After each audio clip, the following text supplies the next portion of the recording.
El siguiente segmento tiene contenido o opinión. La entrevista en A Primera Hora. Analizamos los hechos del momento junto a sus protagonistas. Muy bien, 6:44. Ahí dejamos esa inquietud para el debate público, ¿ah? El tema de los combustibles, que no es un tema menor. No es un tema menor. Realmente es un tema muy complejo sobre el cual, lamentablemente, al menos en lo personal, no entiendo la orientación del discurso del poder político de turno. No la comprendo. Uno puede estar, digamos, equivocado en las apreciaciones, pero simplemente trato de ser riguroso en lo que digo y circunscribirme a hechos concretos. Las modificaciones de los discursos de la clase dirigente de este país desde el 1 de octubre hasta el 17 de febrero en torno al tema de los subsidios. Vamos a ver qué justamente pasa con aquello. Hablemos del tema seguridad. Planteé el fin de semana en mi cuenta personal de Twitter la situación de inseguridad que está viviendo la República, pero además hay algo que a mí en lo personal me espeluzna. Sobre lo que siento que no se debate mucho, no se habla tanto. Andrés Reliche, colega periodista y amigo, sugería ayer una inquietud. Lo que está ocurriendo es una suerte de limpieza social a partir de una especie de ajuste de cuentas entre bandas delincuenciales. Utilizando la modalidad del sicariato, resulta que personas que en su momento estuvieron detenidas cumpliendo una sentencia penal condenatoria ejecutoriada por algún delito, recuperaron su libertad y a renglón seguido fueron asesinados.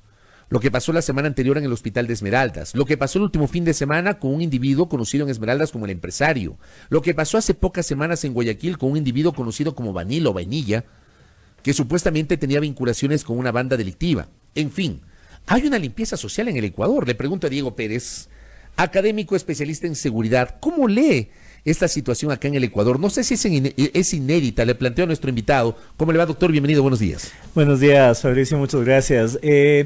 A ver, yo creo que hay que partir de analizar un poco la extensión de los términos, ¿no? Y creo que partir de considerar la noción de una limpieza social puede ser complejo, ¿no? O sea, creo que ahí necesitamos quizás morigerar un tanto los términos, pero sí es importante también reconocer que hay un proceso de tensión política, de tensión social alrededor de justamente el manejo de la seguridad, y no es reciente. Recordaremos hace ya casi un año, la crisis penitenciaria, una serie de sucesos violentos en diversas ciudades del país que dan cuenta de finalmente la operación de organizaciones criminales que tienen niveles elevados de sofisticación, niveles ilimitados de violencia, y que por lo tanto tienden a causar zozobra, ¿no? Ahora, tomando eso como punto de partida, yo creo que ahí es importante también pensar en cuáles son los problemas efectivos de la seguridad, ¿no? Y yo creo que ahí, cuando tenemos fenómenos de sicariato, lo que tenemos atrás, me parece, es un fenómeno, o se puede leer como un fenómeno de la sensación de impunidad, la sensación de que puedo yo dispararle a alguien, puedo meterme al hospital, ¿no? Para ajustar cuentas. A alguien, claro. Exactamente, y lo puedo hacer impunemente. Pero lo del hospital, por ejemplo, es un claro caso de ajuste de cuentas. Sí, digo, sí, no, totalmente, y eso digo. Eso está clarísimo. O sea, la noción allí, lo que tenemos por detrás es que existe la noción de plena impunidad, porque alguien puede entrar a un espacio seguro, como se presume que es un hospital, ajustar cuentas, asesinar a alguien y salir sin que pase mucho, ¿no? Entonces, esto refleja en última instancia que hay una tensión fuerte en cuanto a la capacidad del Estado para mantener la paz, ¿no? Para garantizar que haya además un justo ejercicio de la ley. Y esto, en última instancia, nos traslada a un problema de institucionalidad, a un problema de efectivo cumplimiento de la ley. ¿Podemos hablar eventualmente o presumir que se trata de un ajuste de cuentas o no sé cómo más llamarle, entre miembros de bandas delincuenciales? Sí, sí, Digo, sí. ¿por quién comete el crimen y por quién termina siendo la víctima? Y me refiero a casos puntuales como los he mencionado. Así es, no, hay un proceso de ajustes de cuentas variados y vuelvo con los ejemplos de la crisis penitenciaria que tuvimos meses atrás, porque allí también teníamos procesos de ajuste de cuentas dentro del espacio que se presume más controlado dentro de una sociedad, que es la cárcel. Y estos se han ido extendiendo y habría ahí que analizar, esto no lo sé y quizás cabe desarrollar una investigación precisa sobre esto, pero habría que identificar, desarrollar el análisis en torno a quiénes son efectivamente los personajes en unos y otros casos, a qué bandas responden, cómo estas están conectadas, cuáles son los intereses que se cruzan entre ellas, ¿no? Porque finalmente es un tema de territorio, es un tema de quién está administrando el negocio, ¿no? Generalmente son negocios de tráfico de drogas, y cuáles son las cabezas alrededor de esto, ¿no? Y ver cuáles son las líneas de interconexión. Esto es lo que habría que analizar, pero en el fondo de esto sí, estos ajustes de cuentas revelan una lucha entre bandas, ¿no? Una lucha por territorio, una lucha por el predominio dentro de un espacio de negocio. ¿Cómo hacemos o cómo se podría enfrentar esta situación? O sea, no bastaría con poner más policías, ni mucho menos. O sea, desde la política pública, ¿cómo tratar de enfrentar esta situación que se torna compleja?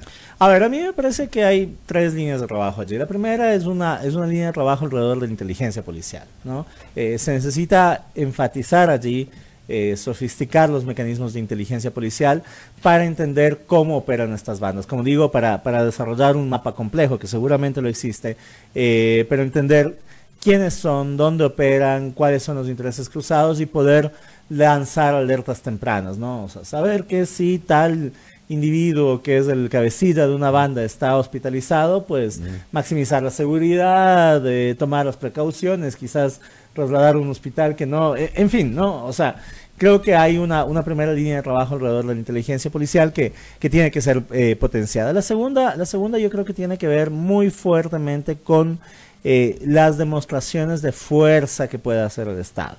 Es cierto, más policías no solucionan el problema en su origen, pero probablemente un uso más evidente, más estratégico de los recursos que hay, o incluso yo no descartaría, y ahí te contradigo, Fabricio, no descartaría la necesidad de más policías siempre y cuando estos tengan una finalidad, ¿no? Siempre y cuando haya un uso inteligente de las fuerzas policiales que permita ubicarlas en sectores estratégicos, que permita utilizarlas para ejercer la presión necesaria sobre los actores necesarios. Es decir, todos estos elementos van a tener que ser considerados para efectivamente lograr que la policía, que una mayor fuerza policial cumpla su cometido. Y en tercer lugar, yo creo que es necesario, urgentísima, una profundización en la eficiencia de los sistemas de justicia, ¿no? Necesitamos ahí hacer una revisión minuciosa de cuáles son las condiciones, cuáles son las causales por las que las personas son arrestadas, son detenidas, cuáles son los procesos que éstas siguen, cuánto tiempo toma, en qué decantan, porque creo que es necesario entender cómo está operando el sistema de justicia y cuáles son los vacíos, las zonas grises que permiten muchas veces a estos delincuentes entrar y salir con la misma velocidad. Ahora, ¿no tenemos hoy esta articulación, Diego? Me parece que son articulaciones muy pobres. O digamos, o acciones aisladas, si es que las hay. O tampoco tenemos acciones aisladas. Creo que hay articulaciones pobres entre las diversas instituciones, entre los diversos actores. Creo que por momentos las acciones son aisladas y ni siquiera, y a ratos ni siquiera existen, ¿no? Y yo digo, no, uno tiende a pensar, esto es un efecto del centralismo, uno tiende a pensar esto desde la perspectiva de Quito, ¿no? Pero hay una primera instancia, digo, ¿cuánta capacidad, cuánta seguridad tiene, por ejemplo, un juez en la provincia de Esmeraldas de no quedar sometido ante las presiones de una banda criminal, ¿no? Y esto es, insisto, quedar sometido ante las presiones de una banda criminal. Puede que el juez sea lo más probo, lo más claro, transparente que querramos, y en qué medida un juez se libra de que se acerque a alguien, a su persona, o a sus hijos, a su familia, y ejerzan presión sobre ellos a cambio de una determinada sentencia. Entonces ahí es necesario volver sobre qué mecanismos qué garantías de seguridad provee el Estado para sus jueces, y pensar todo esto de una forma sistémica, ¿no? Donde algo que afecta a un costado afecta a la totalidad de la ecuación. Ahora, dentro de esto que planteamos, ¿no? Este ajuste de cuentas o esta suerte de limpieza social que estamos conversando con Diego Pérez, académico que nos visitan esta mañana, hay un par de cosas que también están allí para el debate público y que creo terminan siendo cosas de locos. La primera, que me plantea un oyente, Soledad Montero, y me dice: los funerales con despidos a punta de bala y haciendo relinchar a sus motocicletas, al más puro estilo de las narconovelas. ¿Qué opinión tiene usted de esto? O sea, nuevamente... Que no es un dato menor, ¿ah? No es un dato menor, y regreso con lo que decía. Revela una noción de plena impunidad alrededor de esto. Digo, ¿puedo yo salir a la calle con una etiqueta gigantesca que diga soy un delincuente, ¿no? Que esto es finalmente, ¿no? Lo que sucedió allí. Y sí, es cierto, hay presunción de inocencia y demás, pero nuevamente en estos casos, y presumiría que sí sucede así, es donde la inteligencia policial tiene que actuar, tiene que determinar quiénes son los actores que están involucrados allí y de alguna manera tratar de contenerlos. Pero sí, es cierto, y allí hay un fenómeno que no es solamente ecuatoriano, ¿no? O sea, ya pensando... Es regional. Es un fenómeno global, yo creo, ¿no? Con matices distintos, pero cada vez más, dice la teoría, los estados pierden capacidades para administrar la totalidad del territorio, la totalidad de los fenómenos dentro de ese territorio, y el crimen organizado, por otra parte, tiende a empoderarse, tiende a adquirir más capacidades cada vez. Muchos más recursos, mucha más capacidad de coacción o de coerción sobre los actores del Estado. Digo, esto en principio no sería un fenómeno nuevo. El que no sea un fenómeno nuevo no implica que está bien que suceda, ¿no? Y allí nuevamente es donde el Estado necesita mirar muy estratégicamente y decir, perfecto, sí, tenemos este funeral con las motocicletas y demás, ¿quiénes son los personajes que estuvieron allí? ¿Por qué estuvieron? ¿Cuáles son las conexiones? ¿Dónde operan? ¿Cómo operan? ¿Cuál va a ser el siguiente paso? ¿No? Y por otro lado, ya quizás desde una perspectiva más conceptual, ver que sucede esto refleja que hay nuevamente una noción de impunidad, ¿no? Una noción de impunidad donde yo puedo salir, decir que soy un delincuente, celebrarle al otro delincuente que ha fallecido, que ha sido asesinado, lo que sea, y continuar mi vida como si nada, ¿no? Y esto, nuevamente, yo creo que ahí es necesaria una demostración de fuerza del Estado. Es decir, miren, esto no puede suceder, ¿no? Acá estamos, acá hay policía. Digo, está filmado, está en redes sociales. Seguramente muchos de los actores del Estado sabían de esto, ¿no? Y no puede ser posible que esto suceda, se difunda tan abierta, tan impunemente, y no haya ninguna demostración física, real de la fuerza del Estado. Claro, eso por un lado, a propósito de esa inquietud y de este comentario sobre estos funerales con avala y todo eso. Pero por otra parte, que me parece también matiza la polémica, la postura asumida por la alcaldesa de Guayaquil, Cintia Viteri, que ha sido materia de mucho debate. Cuando ella en un acto público les dice a los policías, si la víctima está corriendo un riesgo, disparen. Y les dice, disparen. Recordando lo que pasó hace un año en la ciudad de Ibarra con este femicidio que fue transmitido en vivo a través del Facebook Live, o sea, una cosa de locos. ¿Cómo entender esa postura de la alcaldesa?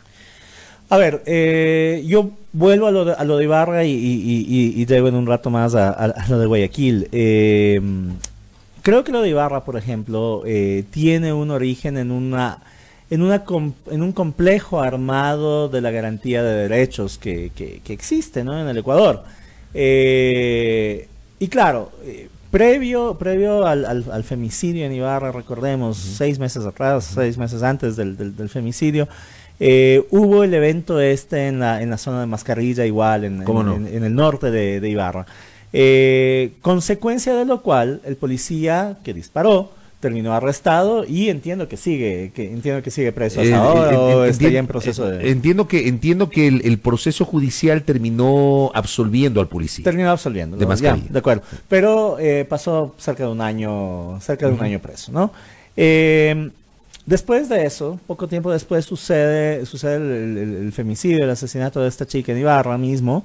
Y yo, de lo que he oído, quizás a ratos de información más de esta que se comparte mientras uno se toma un café, la sensación de la policía era, si nosotros actuamos, y esto de la policía no institución, de los policías individuos involucrados en acción, la sensación era, si actuamos en este momento, nuestro siguiente paso es quedarnos metidos en la cárcel por 1 año, 2 años, lo que quiera que tome el proceso judicial, con todas las consecuencias que ¿Usted tiene cree esto. entonces que la policía en el episodio de Diana Carolina en febrero no actuó por ese antecedente de mascarilla? Creo que el Pudo haber antecedente de incidido mascarilla eso. incidió fuertemente en eso. O sea, no podíamos hablar de falta de preparación de los policías. O sea, yo no puedo concebir un policía que no esté preparado para disparar un arma porque para Así eso, es. se preparan, ¿no? No, y yo creo que la policía en el Ecuador tiene altos niveles de profesionalización. Es decir, me parece que fue un problema del individuo y la valoración que hace el individuo, ¿no? Ya. Es decir, si te dicen, si hablas durante los próximos 10 minutos, es probable que termines yéndote a la cárcel por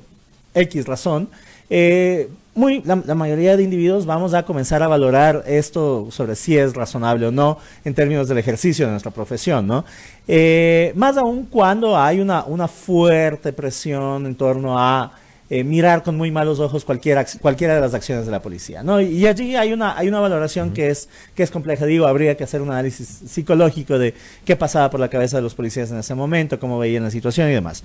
Ahora, luego de esto, la ministra de Gobierno dio claras luces de que la policía está autorizada al uso de la fuerza, el uso progresivo de la fuerza tiene que ser valorado, considerado en las circunstancias, etcétera, todo el discurso que ya sabemos, y llegamos al punto de la alcaldesa de Guayaquil.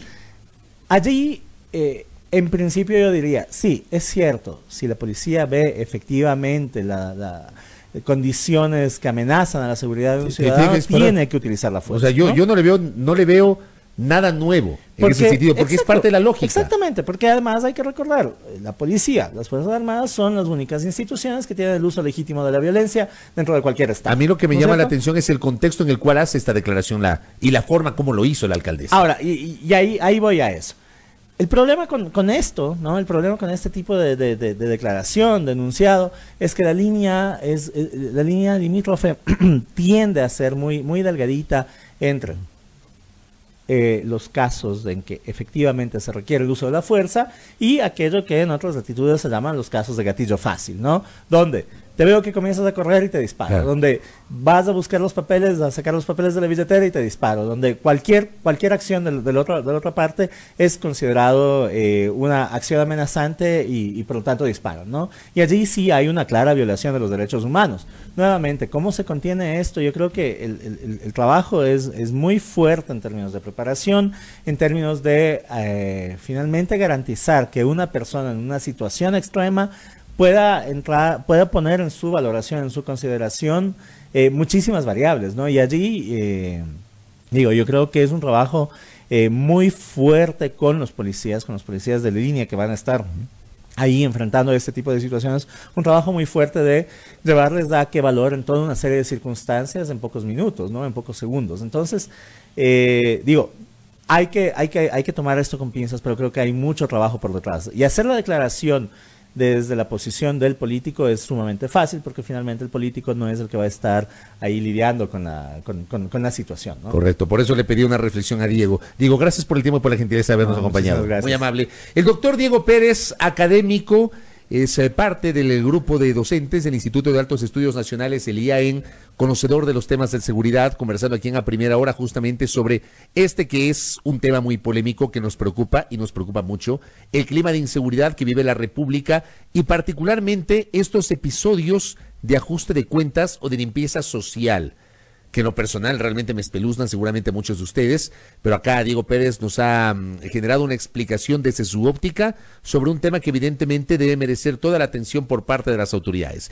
Gracias a nuestro invitado, 7 de la mañana con 2 minutos. Alerto a la audiencia, nos enlazamos en este momento con la habitual cadena de los martes dispuesta por la Secretaría de Comunicación de la Presidencia. No se desconecten de nuestra señal. Tras la cadena estaremos estableciendo una videollamada con la ciudad de Guayaquil.